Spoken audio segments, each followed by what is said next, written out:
Mantan Perdana Menteri Inggris Tony Blair terlibat dalam diskusi tentang kepemimpinan otoritas transisi pasca perang di Gaza, Palestina.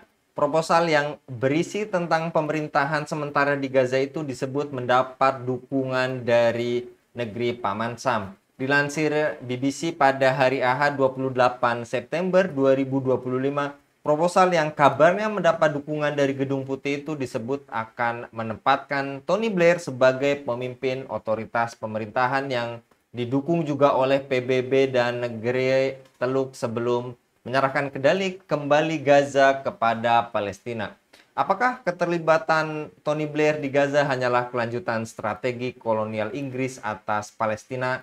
Dengan rekam jejak di Irak, bisakah Tony Blair dipercaya memimpin transisi Gaza dan apakah otoritas transisi ini solusi nyata atau sekedar alat hegemoni Barat? Untuk membahasnya kami terhubung dengan Bung Hasbi Azwar dari Geopolitical Institute. Kita sapa terlebih dahulu. Assalamualaikum warahmatullahi wabarakatuh, Bung Hasbi. Assalamualaikum warahmatullahi wabarakatuh, Bung Anggi. Lagi-lagi Tony Blair yang sebelumnya juga pernah dicatut namanya sebagai Dewan Pengawas Danantara, dan kali ini Tony Blair juga lagi-lagi dicatut untuk menjadi pemerintahan transisi.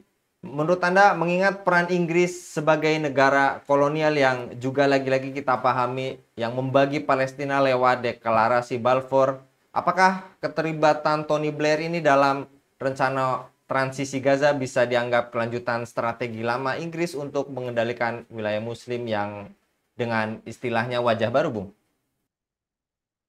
Ya, betul sekali, Bung Anggi ya. Saya kira ini sekedar kelanjutan saja gitu. Karena salah satu aktor yang paling eh, besar menciptakan kerusakan di Timur Tengah itu kan Inggris ya. Seperti yang Bung Anggi tadi katakan pada saat pasukan sekutu termasuk Inggris mengalahkan Khilafah Utsmani tahun 1917 begitu, 1916 ya. Kemudian 1917 Deklarasi Balfour yang memberikan jalan buat imigran-imigran Yahudi datang ke Palestina. Kemudian setelah itu menguasai Palestina dan tahun 1947 ya, kemudian memberikan mandat kepada PBB untuk menyelesaikan masalah Palestina sampai akhirnya Palestina dibagi dua. Lebih dari 50% itu dimiliki oleh kaum Yahudi dan hanya 40% lebih dimiliki oleh warga Palestina sendiri dan sisanya itu Yerusalem di bawah kontrol internasional. Ini semua desain Inggris, Bung Anggi ya. Dan setelah itu terjadi perang-perang besar antara negara Arab dan kemudian Israel dan Inggris juga berada di balik Israel di tahun 48, kemudian 67, 73, kemudian sampai setelahnya, sampai kemudian genosida yang terakhir kemarin itu adalah Inggris adalah salah satu negara supplier terbesar dari senjata kepada Israel gitu. Jadi jelas sekali Bung Anggi bahwa Inggris adalah bagian dari pelaku genosida ya. Jadi ketika Trump itu mengajak Tony Blair untuk menyelesaikan masalah Palestina, untuk mengurus atau menjadi apa namanya menjadi bagian dari apa namanya Gaza pasca perang itu hanyalah kelanjutan dari apa namanya konspirasi negara-negara penjajah Barat, khususnya Amerika Serikat bersama dengan Inggris untuk melanggengkan penjajahan Zionisme dan penjajahan Barat dalam Palestina. Itu, Bung Andi. Dan Tony Blair juga dikenal membawa Inggris ke perang Irak dengan dalih lagi-lagi senjata pemusnah massal yang terbukti keliru. Apakah lagi-lagi keterlibatan Tony Blair di Gaza justru menjadi pola berulang di mana Inggris menggunakan legitimasi internasionalnya untuk menutupi agenda geopolitiknya, Bung? Tapi lagi-lagi ini kalaulah dua negara, tapi yang banyak beredar 78% untuk Israel, sedangkan 22% atau bahkan kurang untuk Palestina, Bung. Jadi di mana letak dua negara adilnya, Bung? Ya, Bung Anggi, betul sekali ya. Tony Blair itu adalah pembantai, ya, sang pembantai bersama dengan George W. Bush di Irak begitu ya tahun 2003 dengan sama-sama dengan alasan melegitimasi serangan terhadap Irak yang membunuh ribuan orang, bahkan mungkin ratusan ribu orang yang menghancurkan berbagai infrastruktur di sana dengan alasan Saddam Hussein memiliki senjata pemusnah massal yang itu pada akhirnya tidak terbukti gitu. Tapi yang terjadi adalah penghancuran. Harusnya Tony Blair ini itu bersama dengan George W. Bush itu dibawa ke Mahkamah Internasional untuk digantung Dihukum gantung karena mereka melakukan penghancuran dan kerusakan di negeri orang lain. Ini malah yang digantung cuma Saddam Hussein ya. Inilah ketidakadilan hukum global yang ada sekarang, Bung Anggi ya. Karena hukum itu hanya diterapkan buat negara-negara, buat pemimpin dari negara yang lemah, bukan negara-negara yang kuat itu tidak tersentuh sama sekali. Nah, Tony Blair ini itu layaknya digantung gitu, bukan diminta untuk mengurusi masalah Gaza kan. Dan jelas sekali Bung Anggi bahwa karena selama ini kan masalah Gaza itu kan memang hanya diselesaikan atau hanya diurus oleh negara-negara besar gitu, Amerika Serikat dan Inggris. Negara-negara Muslim yang seharusnya mengurus masalah Gaza itu kan cuma cuma berhenti di lisan saja gitu.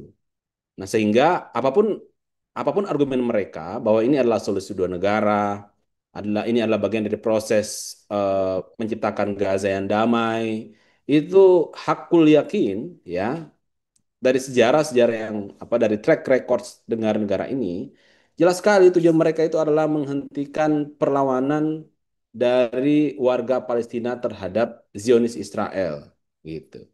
Dan Zionis Israel ini siapa? Itu kan kepanjangan tangan dari kepentingan negara-negara besar khususnya Amerika Serikat di Timur Tengah. Jadi ini hanya untuk mengamankan ya, apapun resolusi yang dibuat, apapun solusi yang diberikan oleh Trump, Amerika Serikat, sama dengan Inggris itu tujuan utamanya adalah untuk mengamankan eksistensi Israel dan melemahkan bahkan membunuh kelompok-kelompok perjuangan di sana gitu. Nah, kenapa solusi ini muncul Bung Anggi ya sekedar tambahan? Karena saya kira kita sudah sering diskusikan.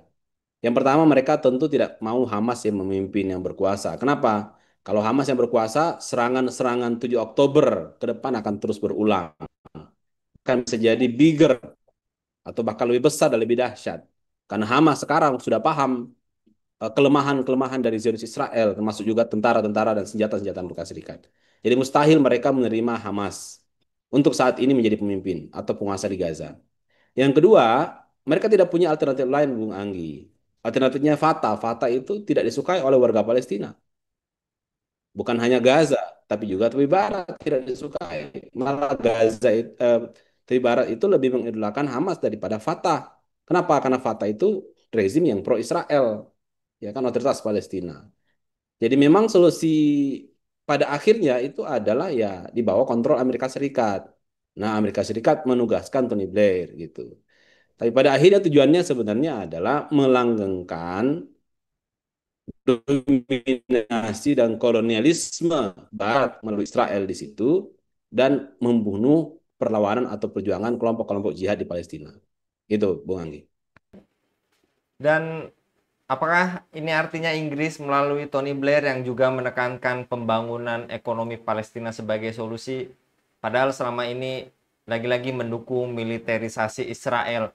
Lantas, narasi ekonomi bisa diartikan sebagai topeng untuk melanggengkan penjajahan sambil menghindari solusi hakiki berupa kedaulatan penuh Palestina, atau lagi-lagi ini juga retorika. Bahkan di sidang PBB, Presiden Kolombia pun menyatakan persatuan untuk melawan ini. Apakah ini lagi-lagi, Bung, ini menghindari solusi hakiki ini, Bung? Ya, ini kan sebenarnya kepentingannya Barat, Bung Anggi ya. Kalau Bung Anggi lihat, tahun 2023 kemarin ya, September satu bulan sebelum serangan eh, genosida terjadi, itu di sidang PBB itu Netanyahu berpidato.